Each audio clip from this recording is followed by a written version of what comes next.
welcome. I'm Pia and you're watching NewsX World and our special segment, The World Report. Let's take a look at the headlines.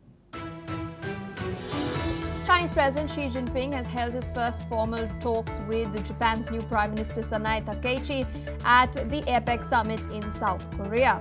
Seen as a China hawk, Takeichi has toned down her rhetoric on Beijing after taking office earlier last week. Israel returns the bodies of 30 Palestinians to Gaza as part of an ongoing exchange deal under a US brokered ceasefire plan. The action follows the return of the remains of two deceased Israeli hostages earlier today.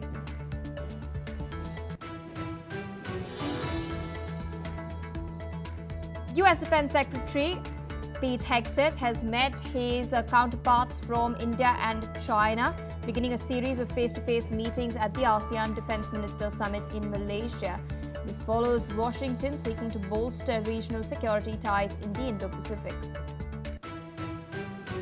The United States has cancelled a planned Budapest summit between US President Trump and Russian counterpart Vladimir Putin. This comes after a tense call between the two countries' top diplomats and Russia's hardline stance regarding territorial demands. Ukrainian President Volodymyr Zelensky has denounced Russia's massive drone strike on Ukraine's thermal plant that has claimed 3 lives. Zelensky has stated that this is strictly terror and that the world must respond to this. Pakistan and Afghanistan are set to return to the negotiating table on the 6th of November in Istanbul. Despite talks breaking down earlier, both countries have now decided to extend the fragile ceasefire along the 2,600-kilometer border till the next meeting. Taiwanese President Lai Ching-te has once again rejected China's one country, two systems policy. He has asserted that Taiwan will resolve to defend its freedom, democracy and sovereignty. Heavy rains have lashed in New York City, killing 2 people. Mayor Eric Adams has confirmed the fatalities as accompanying storms disrupted flights and weather. Authorities have meanwhile warned of flooding in some areas as well, such as Brooklyn, Queens and Bronx. Well, viewers, those were the headlines and our top focus. Chinese President Xi Jinping has met Canadian Prime Minister Mark Carney at the sidelines of the APEC summit in South Korea. He has stated that relations between China and Canada have shown a recovery. Xi Jinping has emphasized that recent efforts from both sides have contributed to a positive shift in the bilateral equation. He has further expressed China's willingness to work with Canada to ensure the ties stay right on track moving forward. Now, in a significant gesture, Xi Jinping has also invited Carney to visit China, marking the first formal set of talks between the two leaders since 2017. This invitation has come at the APEC summit, where both leaders discussed ways to further strengthen cooperation. Carney has responded positively, expressing his hope for constructive and pragmatic dialogue in order to help create a more sustainable, inclusive international system. With us on the broadcast is Dr. Astha Chadha from the Ritsumeikan University. She's an Associate Professor of International Relations joining us from Kyoto. Thank you so much for taking our time and speaking to us on NewsX World. Xi Jinping has held a slew of bilateral meetings in South Korea. He met Donald Trump earlier, Lee Jae-myung as well. Now he's spoken with Canadian Prime Minister Mark Carney. Canada has, of course, been looking at bringing its ties with China back on track. What do you think is motivating Canada to doing so? We do know that they're one of the most important trading partners of the United States of America. Is it the tariffs that have been imposed by the Trump administration? Yeah, hi Pia, thanks for having me. Well, we must look at this in the context of what has happened over time between China-Canada relations that were relatively stable up until the case of 2018 case of detention of the 2 Michaels and the political interference allegations, and that kind of led to sort of a freeze in that relationship. So this new meeting that happened and the possibility of Prime Minister Carney visiting China and then doing another bilateral summit kind of opens up doors for some sort of a re-establishment of diplomatic channels, which have been for a very long time relatively frozen between China and Canada. And look at it from Canadian side, they are looking for a very constructive and pragmatic dialogue. And definitely there is that angle of high tariffs, because as we know that there have been high tariffs on by United States on most of their trading partners, but so are some tariffs between China and Canada. And so the hope here is that Canada could find some sort of a release or relief from those kind of tariffs, Although if we read into the statements by Prime Minister Carney, he's kind of tempered those expectations a bit for any sort of immediate relief, but he has definitely suggested that the broader discussion is on the table. Indeed, you've spoken about what's happening domestically within Canada as well. There were reports of Chinese police stations operating within Canada. There were, of course, allegations made of election interference as well, investigations being carried out by the CSIS as far as this is concerned.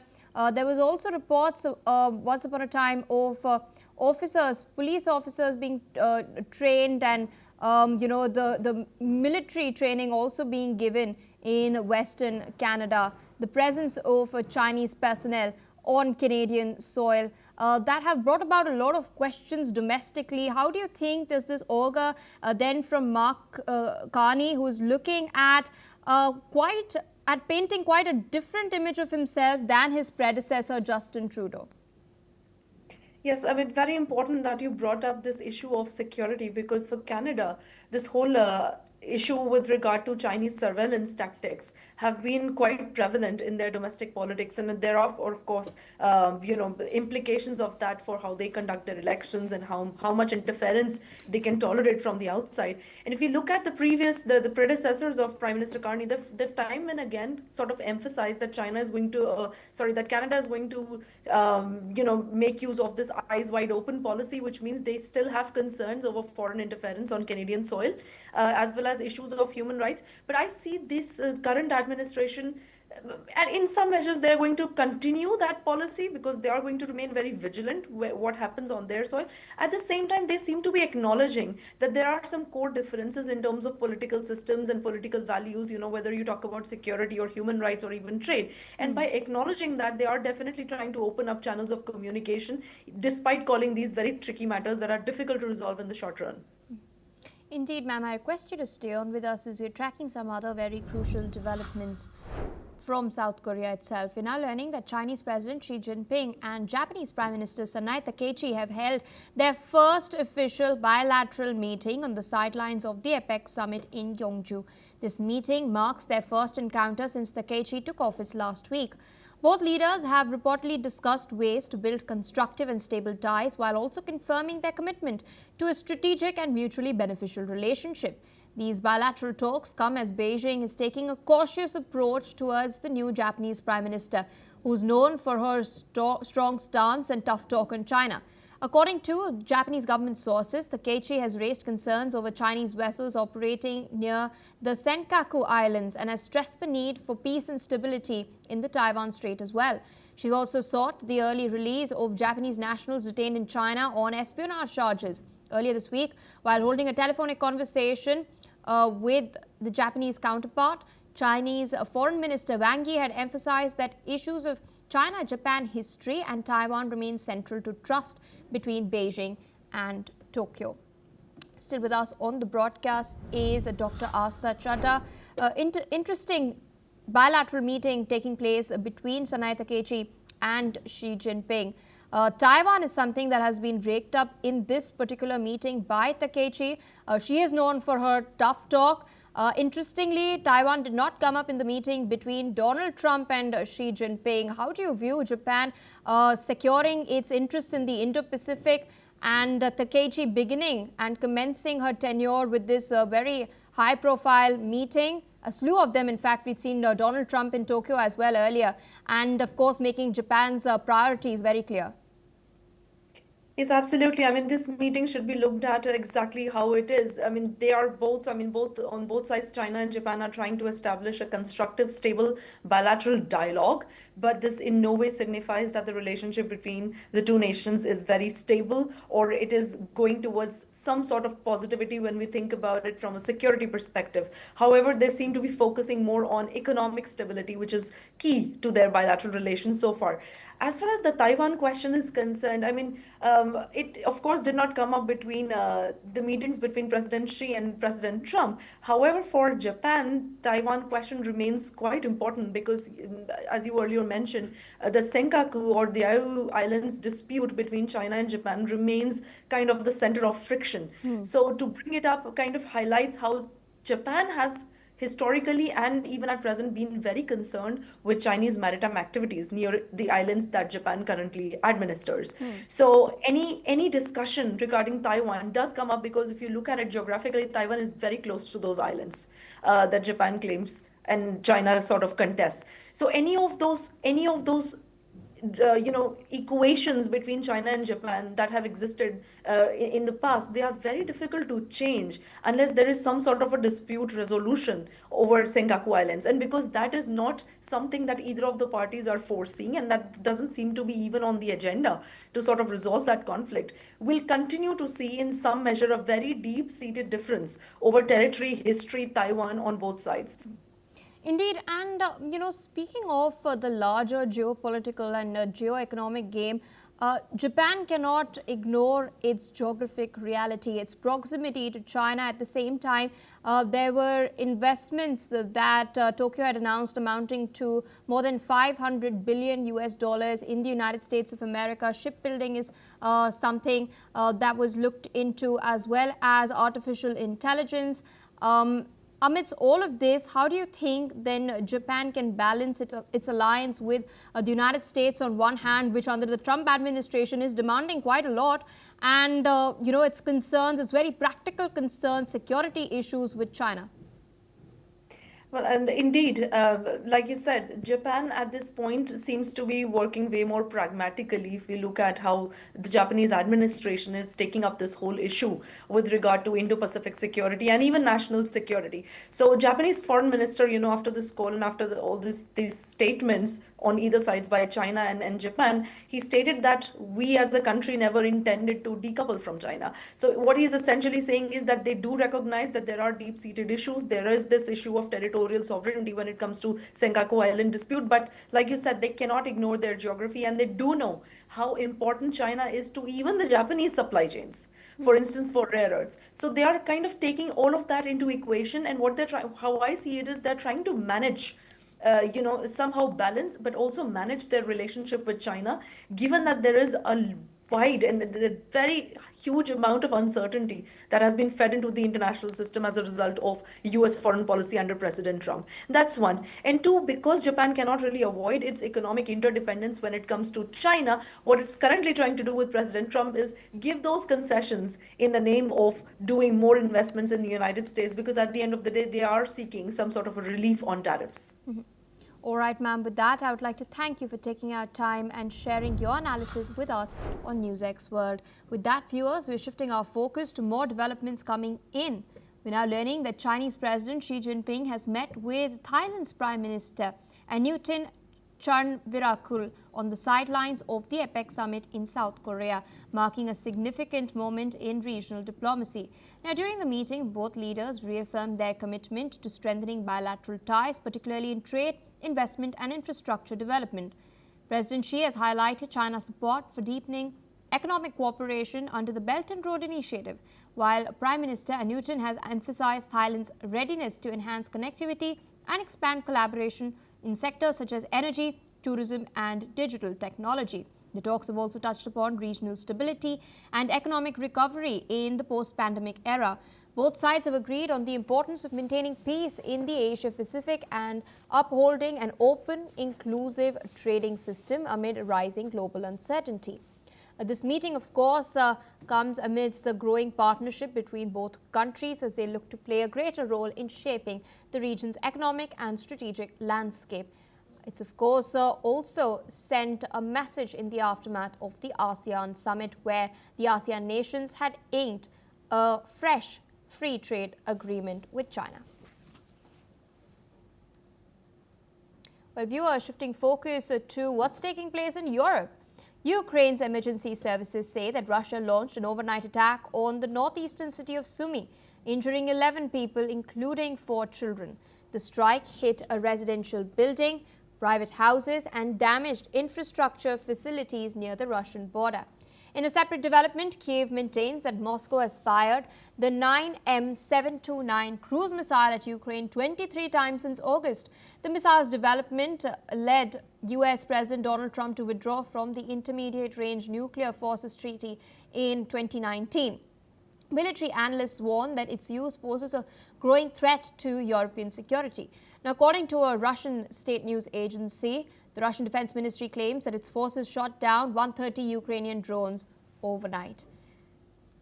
With us on the broadcast is Major General G.G. Dwivedi. He is a geostrategic and defense analyst joining us from New Delhi. Thank you so much for taking out time and speaking to us on NewsX World.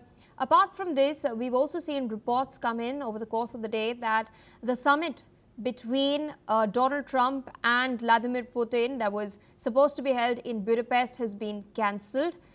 There was apparently a phone conversation held between Marco Rubio and Sergei Lavrov where the Americans refused to entertain Russia's hardline stance as far as the territorial gains are concerned. The US is looking much like Ukraine at a ceasefire first. I want to understand from you, how do you view firstly the situation on the front lines and where do you see this headed? Sir, requesting you to unmute yourself, please.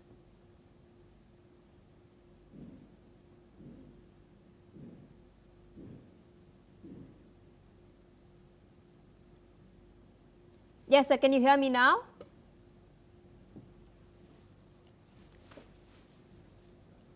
Can you hear me now? Yes, sir, I can hear you now. Okay, I'm sorry for this little glitch. No issues. Well, what I was saying is that before I come to this situation on the ground, it's very important to figure out as to what is playing on President Putin's mind. And as President Putin is concerned, he is convinced that Russia is winning the war. And for that, there are 2-3 indications. First and foremost, Russian forces are making small gains on the ground because the point is, at this moment, Ukraine army is very low on the equipment. Like the tank battalions, instead of having about 35 tanks, are barely down to 8 to 10 tanks. And therefore, their capability to resist the Russian offensive, though it is in tactical terms, is very low. Second point is that Russia is making full use of the winters. Winters means that there is a low visibility, so they are able to get through, their drones are able to get through and cause considerable damage. And third point is that constantly Russia has targeted the civilian areas, the energy infrastructure, because in winters, if you are low on electricity, that's going to have huge impact on the public, and therefore the public morale will be low.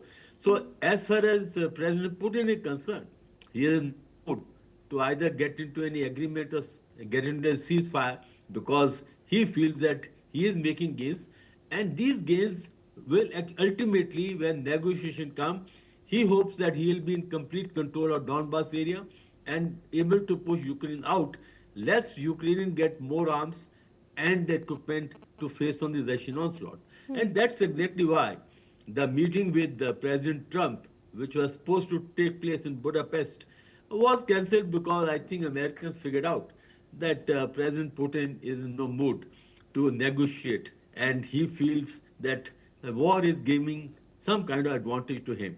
So that's the largest story. And coming very specifically, firing missiles, well, these cruise missiles are very effective. And as I said, that Ukrainian air defense is today very weak. And also, if they don't get an adequate number of Patriot missiles, if they don't get the Tomahawk to hit Russia deep, I don't think President Putin is going to mend his ways, and he's going to continue the war during the winters and taking full advantage of Zelensky's or Ukrainian army's weakness, which is very low on the equipment. Over to you. Indeed, I want to ask a quick follow-up to this. We'd seen a meeting take place between Donald Trump and Xi Jinping yesterday. In this meeting, the Russia-Ukraine war was raked up. Nothing was mentioned about, China's purchase of oil. It was not one of the issues that was discussed. This is something that Trump has highlighted. Though Trump has also said that US and China are going to work together to end the Russia-Ukraine war. Now, we do know that China has not openly supported Russia in the war, unlike North Korea that has sent its troops. China has not done that. They have not even sent any sort of military equipment, but they have been providing fiber optic cables. They have been providing lithium-ion batteries. These are dual-use items that Russia then uses to manufacture fiber optic drones in order to strike into Ukraine. I want to understand from you, amidst all of this, what is China's interest in this war? Well, firstly, I have served as defense secretary in China and North Korea, so I can give you certain my own ground perspective. The point is that China would want Russia to fight the war, because the more Russia is weakened, better it is for the Chinese, because then Russia is totally in the support role, and as China is trying to work out a new world order, so therefore Russia will be coming as number two to China, and that actually suits Chinese grand design or Xi Jinping grand design. So therefore, Russia has got the support of Chinese, though not over support, but please, the kind of oil purchases by China from Russia is actually really, helping Russia to fight the war. And of course, Chinese have been supplying equipment on this line, and at times not directly through Iran, through North Korea. Of course, North Korea sent about 13,000 troops. And second point is very important, the meeting between President Trump and President Xi Jinping. Well, I think it's a very defining point. Here on, Russia actually has emerged as a superpower.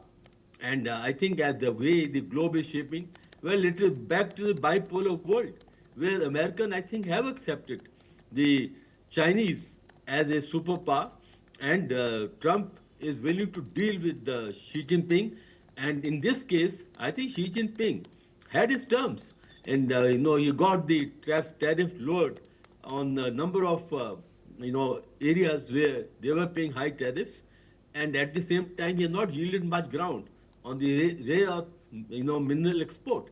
So the point is that I think now the world will be seeing two superpowers, that is America and China, and Xi Jinping has played his cards hard, and I think President Trump has yielded some ground, and therefore what we will see is that these two nations would be setting up certain agenda for the future global orders, and as far as Russia is concerned, it can't do without the Chinese support, which is both in terms of buying oil and also supplying certain equipment which helps Russia to fight the war. So we are seeing a new kind of development which is going to have huge impact on the world at large.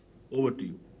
Indeed, sir. And I also wanted to, gauge your opinion on the recent announcement made by Donald Trump with regards to the resumption of nuclear tests by the United States of America. It's been 33 years since the last test conducted by the US. They are not, in fact, a party to, they have not ratified the Comprehensive Test Ban Treaty. There are a lot of reactions coming in from Russia as well with regards to this. Iran too has slammed the US's decision, branding it irresponsible and dangerous. Is this mere posturing that Donald Trump is doing? Well, we need to understand that, in fact, it's a very important development. You see, President Trump, as to what exactly has triggered this response. When you talk about the nuclear capability, it's in two parts. One is the nuclear warheads, Yes. and second are the delivery system. Once the two are mated, then you get the nuclear weapons. Now, as far as the nuclear warheads are concerned, America and Russia are almost at par, something they are holding about 5,300 warheads. Yes. And they also are holding about 1,700 nuclear weapons. That means the missiles are mated with the nuclear warheads. So there is a parity. But what has recently developed is the delivery systems. You know, Russia has only last week they fired their new missile, which carries the nuclear reactor as is the power pack. That's very dangerous, and this missile is almost can travel about 16,000 kilometers.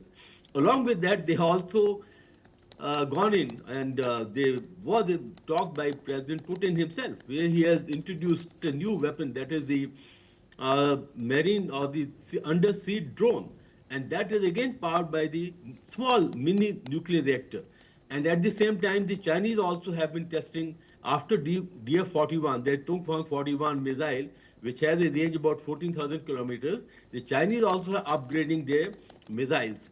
So the point is that I think President Trump has made this statement primarily, I think, more on the delivery system, because both, Russia and China, and of course North Korea. North Korea also fired their Hwasong 17 missile, which is again about 14,000 kilometer range. So I think President Trump's statement is more on the leveraging the capability of the delivery system, not the warhead per se, because as far as warheads are concerned, I don't think there any disparity, but the delivery system now, which have been developed or under development by Russia, by North Korea, by China, I think that's where the president, when he said that they're going to escalate the nuclear capability, it'll be more to do with the delivery system, because testing is not required. Last testing, you're right, was in 1993. And even North Korean have put a moratorium after 2018. So I think what President Trump is possibly hinting that they will augment their delivery systems, which of course are very important to deliver the nuclear warheads. Over to you. All right, sir. With that, I would like to thank you for taking out time, sharing your analysis over what's transpiring as far as all of these very crucial developments, geopolitical developments are concerned. With that, viewers, we're shifting focus to what's taking place within the United States of America on the economic front. U.S. President Donald Trump has now called for the removal of the U.S. Senate filibuster rule as the government shutdown in the country enters its 30th day. Now, the filibuster requires 60 votes in the Senate to pass most legislation, and Republicans already hold a 53-47 majority. The U.S. president says that the filibuster rule is blocking action to reopen the government. There is still no agreement in sight, as the Senate Republicans are pushing for a temporary funding bill until late November, while Democrats are demanding negotiations to renew federal healthcare tax credits. They claim that under Trump's current plans, the insurance premiums will double. This government shutdown has kept much of the federal government closed since the 1st of October, impacting about 750,000 workers in the U.S. Some federal employees continue to work without pay, including law enforcement and immigration officers, while troops are receiving limited pay. In a related development, U.S. Vice President J.D. Vance has warned that a government shutdown lasting until Thanksgiving could bring major trouble for the airline industry. Vance has recently joined airline executives and transportation officials in a roundtable discussion on the growing strain on air traffic control and security staffing. Over 63,000 air traffic controllers and TSA officers have been working without pay, leading to rising absences and air staff shortages worldwide. Moreover, hundreds of controllers have taken second jobs to cover bills, and airlines are donating food to support federal workers at airports.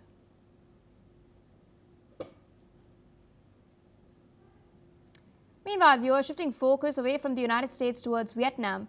The Vietnamese government has stated that the death toll from the heavy floods in central Vietnam has risen to 13. Triggered by record levels of rainfall, the floods have inundated large areas, with the UNESCO-listed cities of Hue and Hoi An amongst the worst affected. Over 116,000 houses and 5,000 hectares of crops have been submerged, causing widespread damage to property and infrastructure. The government's disaster agency reported that water levels in some areas of Hoi An have started to recede, allowing cleanup operations to start. However, heavy rain is forecast to continue in some central regions over the weekend. Listen in to what some local residents have had to say. Trận lụt này thì lần đầu tiên trong đời em gặp luôn. Vì cùng nghe là lịch sử là từ 1964 đến giờ mà vượt cả mức đó luôn á. Thì giờ em mới gặp nước lên nhanh quá. Bọn em bữa đó cùng có cái khách sạn trong này thì chỉ có cứu người ra. Thì cứu người trong tối hôm đó là nước lên luôn. Nước lên chỗ bọn em đã cao rồi mà lên được cả khách sạn mà các nhà khác là họ lên đến nóc nhà luôn. Ngập lụt này thì người dân cũng có kinh nghiệm trong việc ứng phó, tuy nhiên là lần này là cái mức lụt nó cao nhất luôn, cho nên bên em cũng không có lường trước được, thì một số đồ ở khách sạn cũng hư hỏng nhiều. Bây giờ bên em đang tập trung vào để dọn dẹp và đón khách. More news coming in. US tech titan Nvidia has announced a major deal to supply 260,000 of its most advanced artificial intelligence chips to South Korea, boosting the country's artificial intelligence capabilities. The announcement comes as Nvidia CEO Jensen Huang meets President Lee Jae-myung and leaders of major Korean conglomerates on the sidelines of the APEC summit. Now, under the agreement, 50,000 GPUs will power new AI factories being built by Samsung Electronics, integrating artificial intelligence into its entire manufacturing process. SK Group and Hyundai Motor Group will each receive 50,000 chips, while Naver Cloud will use 60,000 GPUs to expand its AI infrastructure. Another 50,000 will go to Seoul's National AI Computing Center and local tech providers. President Lee Jae-myung has emphasized that he hopes South Korea will become a global AI leader. Meanwhile, Jensen Huang praised Korea's strong tech foundations, saying that AI infrastructure is now as vital as power grids and broadband. Listen in to what he had to say. AI factory.